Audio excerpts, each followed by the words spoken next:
Bismillahirrahmanirrahim.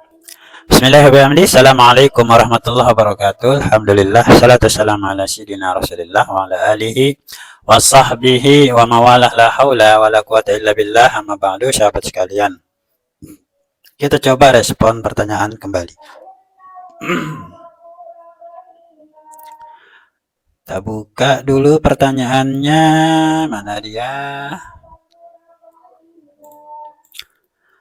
Assalamualaikum warahmatullahi wabarakatuh. Bagaimana pendapat saudara tentang nikah batin atau nikah ma'rifat yang viral saat-saat ini? Terima kasih. Nikah ma'rifat, nikah batin. Saya coba respon ya. Saya coba respon secara subjektif mungkin ya. Tidak berani bilang objektif karena ini bukan pendapat para ulama atau pendapat kebanyakan orang. Ini respon subjektif saja. Yang pertama, ini kan mulai viral nikah batin atau nikah ma'rifat itu inspirasinya dari film Walid kalau nggak salah, film Walid yang di Malaysia. Kalau kita cermati, saya pernah tonton film Walid walaupun tidak sampai tuntas, sampai proses nikah batinnya itu saya tonton.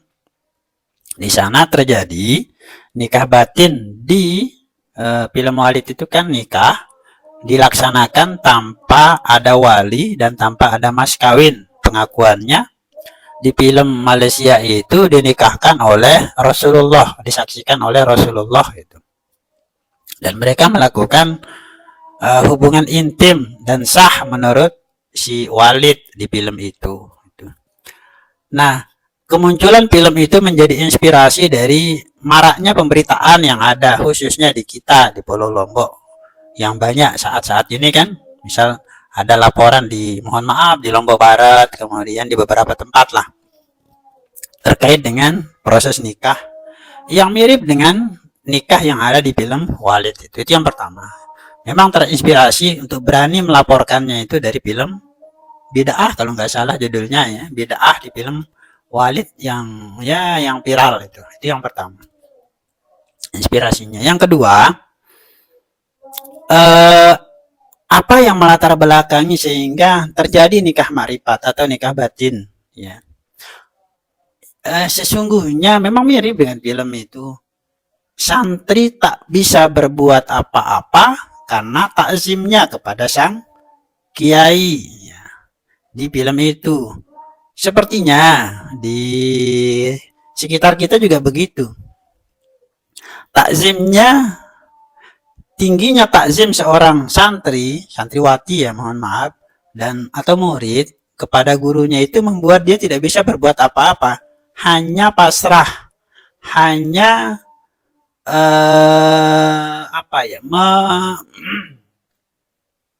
tidak tahu apakah yakin itu benar apa tidak, tapi mereka melaksanakannya dengan seperti sukarela gitu.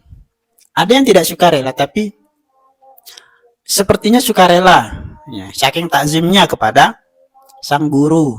Kan banyak sekali kasus yang sebelum Walid muncul juga kan banyak kasus yang terjadi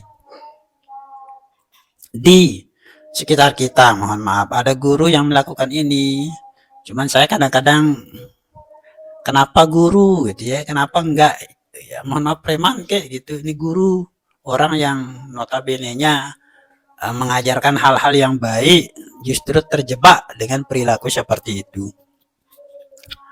Jadi yang kedua itu saking takzimnya sehingga sang murid entah dengan sukarela pasrah kepada apa yang dilakukan oleh sang guru. Itu yang kedua. Kalau misalnya pertanyaannya terkait dengan pendapat saya. Yang ketiga ya. Salah kita berlebihan mengkultuskan,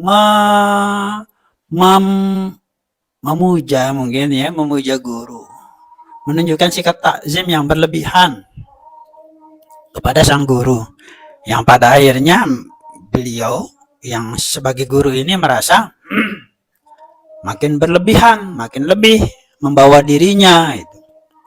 Kan agama mengajarkan kita atiullah ya, wa atiur rasul wa ulil amri minkum. Maksudnya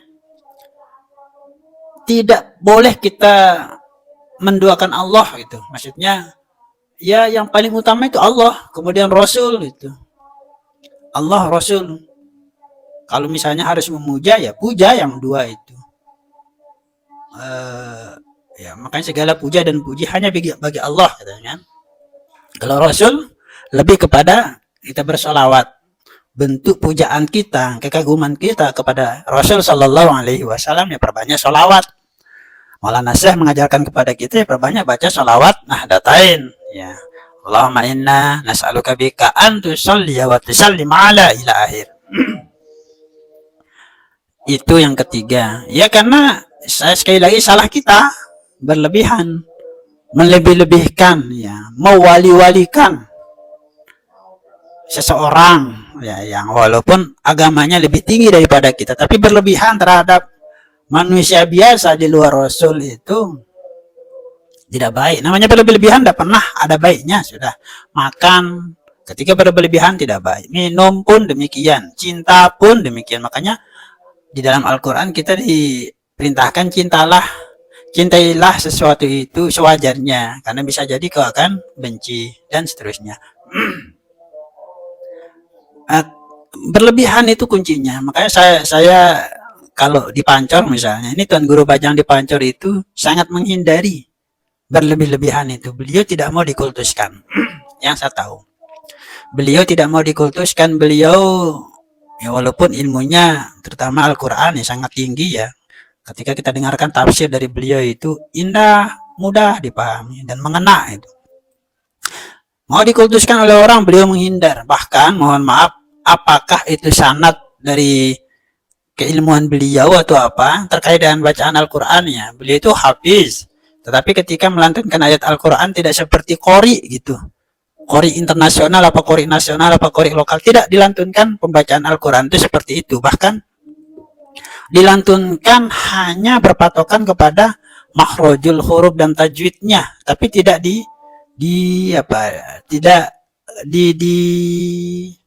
kayak orang asar itu enggak begitu, dibacakan seperti biasa. Bahkan tidak sedikit yang bilang pembacaan Al-Quran oleh Tuan Guru Bajang tidak hebat sebagaimana hebatnya para imam-imam yang lain itu. Ya saya positif thinkingnya itu beliau menghindari pujian, karena kita sering memuji qori kan ya. Sering kita memuji qori itu ketika melantunkan ayat Al-Quran. Khawatirnya mungkin beliau itu jangan sampai pujian itu menjebak beliau. Kan beliau juga sering sampaikan kepada kita semua, pujian dan cacian bedanya sangat tipis, sama-sama menjebak. Bedanya tipis antara pujian dan cacian itu. Itu ya yang saya lihat. Sekarang bagaimana menghindarinya ya, nikah ma'rifat itu atau nikah batin. Menurut saya kita jalani hidup ini seadanya saja, apa adanya. Jangan suka mengada-ada. Sekali lagi, mengantisipasi atau menghindari terjadinya nikah batin atau nikah ma'rifat itu kita jalani hidup seadanya. Karena kita memang manusia biasa, ya maksimalkan penghambaan kita kepada Allah ya. Perbanyak sholawat kepada Rasul, takzim kepada guru jangan berlebihan. Itu seadanya. Kemudian apa adanya. Apa adanya itu maksudnya naikkan kesyukuran kita terhadap apa yang sudah Allah berikan kepada kita ya. Apa adanya sudah ya. Kalau memang kita manusia, jangan berpikir berlebihan untuk menjadi seorang malaikat ya. Jangan ya. Apa adanya sudah, karena memang kita manusia ya. Kalau memang kita makannya cukup satu piring, ya udah nikmati satu piring itu. Jangan berlebihan ya. Jangan seperti mohon maaf hewan, sapi misalnya. Sapi kalau dikasih satu karung dia makan, dikasih 2 karung pun dia makan gitu loh. Begitu. Karena kita manusia bedanya dengan hewan kan, kita menjalankan aktivitas kita itu kan dinamis sifatnya. Artinya semua ada masa-masa untuk dipikirkan. Ada alat yang membantu kita untuk mencerna apakah ini baik atau tidak. Beda dengan hewan kan, hanya insting yang dia punya. tidak berkembang pola pikirnya kalau hewan ataupun binatang. Kita kan manusia nih, berkembang, dinamis, tidak statis itu. Jadi, hiduplah seadanya. Yang kedua, apa adanya. Dan yang ketiga, jangan suka mengada-ada. Bahasa agamanya itu jangan berlebih-lebihan. Mengada-ada itu. Ya kalau misalnya manusia, tahapan paling tingginya manusia biasa terkait dengan agama mungkin karomah ya. Tapi karomah ini kalau bahasanya Maulana Syekh, al-istiqomah khairum min alfi karomah, bahasa beliau itu. Ya. Satu melaksanakan sesuatu dengan istiqomah walaupun itu sedikit kecil dan tetap ada berkelanjutan, itu jauh lebih baik daripada 1000 karomah, bahasa beliau itu. Makanya ya jangan sudah mengada-ada lah. Kalau kita kemampuannya hanya sebatas itu, jangan pura-pura sangat mampu gitu. Kalau kita minumnya hanya 1 gelas, jangan berlebih-lebihan itu. Karena kalau berlebih-lebihan kan mabuk kita. Coba lihat itu orang-orang di diskotek atau di bar itu, kalau dia udah minum lebih, ya entah minum apalah namanya di tempat-tempat diskotek atau tempat-tempat minum itu, kalau udah berlebihan biasanya mereka kan mabuk itu. Mabuk mereka karena berlebihan. Makanya jangan suka mengada-ada. Hidup seadanya, hidup apa adanya supaya kita makin bersyukur gitu ya. Menghindari kufur dan jangan suka mengada-ada itu yang perlu mungkin untuk kita laksanakan saat ini. Jangan lebih-lebihkan orang ya, nanti orang itu juga mabuk nanti. Mabuk apa? Mabuk pujian. Mabuk apa? Merasa lebih daripada yang lain itu sih, jangan berlebih-lebihan sudah memuji orang. Jangan sampai dikultuskan. Kapan Maulana Syekh misalnya, sang guru, kita lebih-lebihkan termasuk saya, termasuk negara, memberikan penghargaan berlebih ketika beliau sudah meninggal dunia. Ya, beliau diberikan gelar Bintang Mahaputra Utama, kemudian diberikan gelar pahlawan nasional. Itu mungkin yang bisa saya sampaikan kawan-kawan sekalian. Hindari dan yang paling penting ingat ya, perlu diingat, secerdas-cerdasnya Anda, sepintar-pintarnya Anda, iblis dan konco-konconya itu jauh lebih pintar daripada Anda. Sesoleh-solehnya, setinggi-tingginya pemahaman agama Anda, iblis itu pernah jauh lebih soleh sebelum dia ingkar ya, jauh lebih soleh daripada Anda dulu ya, sebelum dia ingkar. Makanya kita sering terkecoh jadinya kan. Maulana Syekh sering ingatkan, membedakan mana rijalul ghaib, mana rijalul aib itu. Jangan cepat percaya kepada bisikan, jangan sekali cepat percaya kepada bisikan, karena bisikan itu bisa jadi bukan dari rijalul ghaib. Nah, saya juga yakinnya ya nikah makrifat atau nikah batin itu bukan dari rijalul ghaib bisikan itu, memang itu rijalul aib. Dan lucunya ini kan yang menimpa nikah batin atau nikah makrifat itu adalah orang-orang yang merasa wiridnya sudah tinggi. Kayak film Maulid itu sudah berzikirnya, udah merasa makomnya atas itu. Datang bisikan rijalul aib, pada akhirnya tersesat itu. Pada akhirnya tersesat dia.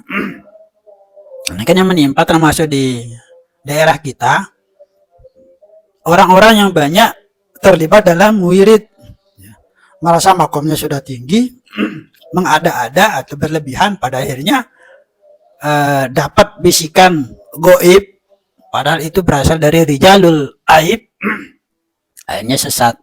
Bagaimana cara mengantisipasinya? Maulana Syekh mengajarkan kuatkan syariat. Kuatkan syariat. Syariat harus kuat dulu, baru kita rekat. Kemudian hakikat dan ma'rifat. Janganlah ya. Pokoknya sesat sudah itu kalau syariatnya tidak bagus, tiba-tiba mendapat bisikan yang aneh-aneh. Insya Allah sesat itu. Kalau sholatnya tetap di awal waktu 5 kali sehari itu ditambah dengan sunnah sholat sunnah ya, rawatibnya mantap, sholat duhanya mantap, sholat tahajudnya luar biasa, sholat fajarnya, dan rutin setiap malam sholat tasbih misalnya, ditambah dengan sholat taubat, dan ketika bingung tetap mengamalkan sholat istikharah, dan selalu menjaga wudhu, dan selalu melaksanakan sholat wudhu. Datang ke masjid untuk itikaf diawali dengan sholat tahiyatul masjid. Kalau syariatnya sudah bagus, luar biasa. Punya keinginan setiap keluar rumah harus ada sodakoh, misalnya berimpak gitu. Ketemu dengan orang yang butuhkan, kasih impak walaupun 1.000, dan itu rutin. Gitu. Rutin. Kalau diistiqomahkan semua syariat ini, Maulana saya sampaikan, min khairum min alfi karomah.